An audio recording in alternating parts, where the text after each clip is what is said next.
Hi అండి. Today special వచ్చి paneer curry అండి. ఎలా చేద్దామో చూద్దాం రండి. ముందుగా పన్నీర్ని క్యూబ్స్లా ఇలా కట్ చేసుకోండి. ఇప్పుడు స్టవ్ పై కడాయి పెట్టి ఆయిల్ హీట్ ఎక్కాక ఈ పన్నీర్ క్యూబ్స్ని వేసి పసుపు, కారం, ఉప్పు వేసి మెల్లగా ఫ్రై చేసుకోండి. ఇలా ఫ్రై చేసుకున్న తర్వాత కొంచెం ఫ్రై అవుతాయి కదండి, ప్లేట్లోకి తీసుకోండి. ప్లేట్లో తీసుకొని పక్కన పెట్టుకోండి.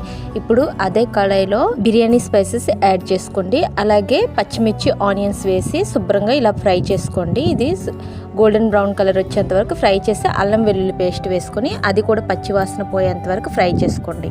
ఈ పేస్ట్ జీడిపప్పు, ఆనియన్, టమాటా మిక్సీ పట్టిన పేస్ట్ అండి. అది వేసుకున్నాక నా స్పైసీకి తగ్గట్టు కారం, ఉప్పు, గరం మసాలా, ధనియా పౌడరు అన్నీ వేసుకొని ఇలా కలుపుకోండి. కాసేపు అయ్యాక కొంచెం వాటర్ యాడ్ చేసుకోండి. మీకు ఎంత గ్రేవీ థిక్గా కావాలో అంత వాటర్ యాడ్ చేసుకుని మూత పెట్టుకుని ఒక 10 మినిట్స్ తర్వాత తీసి చూడండి. ఇలా మరుగుతుంటుంది కదండి.